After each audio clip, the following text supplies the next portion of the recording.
Jerusalem expert and Haifa University professor Moshe Amirav was one of the young paratroopers who liberated the Western Wall in 1967. He was injured during that operation. Today he has mixed feelings concerning that victory. Amirav, a close friend of Prime Minister Ehud Olmert, served as an advisor on Jerusalem to former Prime Minister Ehud Barak at Camp David. Do you regret today having liberated the wall? You see, liberating the Western Wall has a personal feeling and also a collective feeling. And on the collective level, of course I'm happy because it belongs to Israel. It's a historical place. It is something that we should fight for. And some of my friends even gave their life for it. I was wounded there.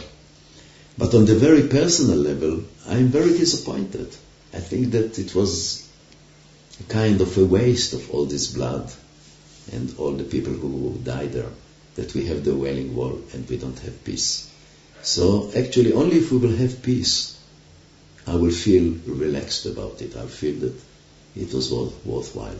Right now I'm very sad that I was part of this great thing of liberating the Wailing Wall. But nothing happened after it. I mean, I put this paper in the wall asking for peace.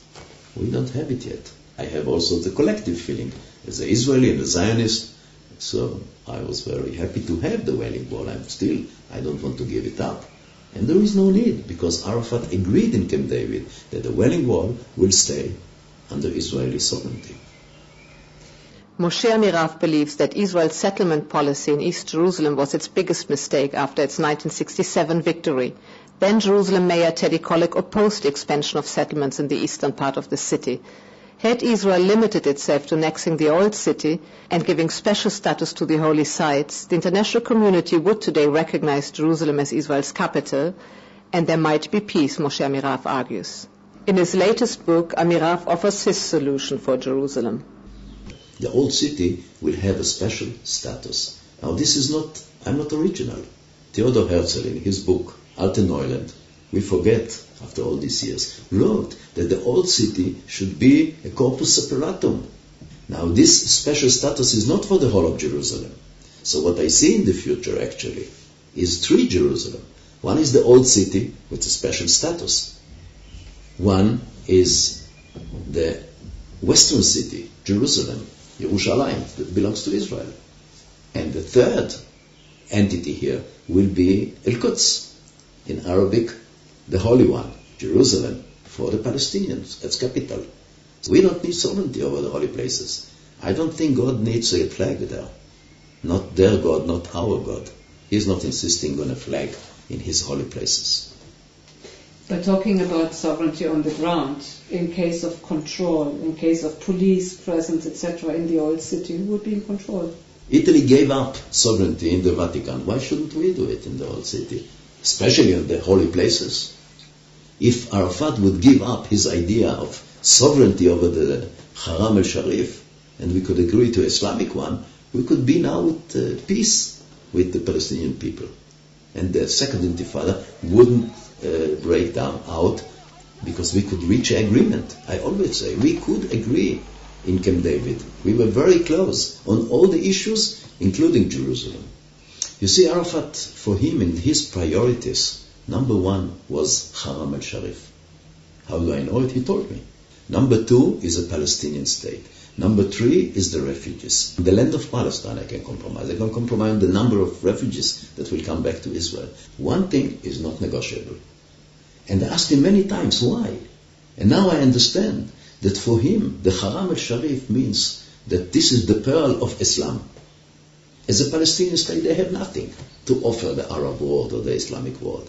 They have no oil, they have no territory, they have no economy, they are dependent on Israel.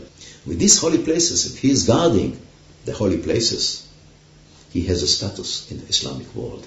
What about Hamas today? Do you think that they would agree to, for example, an Islamic solution? Definitely the Hamas can accept my idea of that the holy places belong to God. Belongs to Allah. If it belongs to Allah, why should it be Palestinian? Why not Islamic? So if you ask me which flag do I prefer on Temple Mount, the green flag of Islam or the Palestinian flag, I would say the green flag of Islam. Begin agreed to it, Herzl agreed to it, Ben-Gurion agreed to it. So I think that first of all we should speak with the Hamas. And then we will see if we can come to terms with them. Maybe not for peace. Maybe we can have a long ceasefire. A hudna for 10 years. That's enough for me. I'm not asking for peace now. Let us have 10 good years. It's a lot.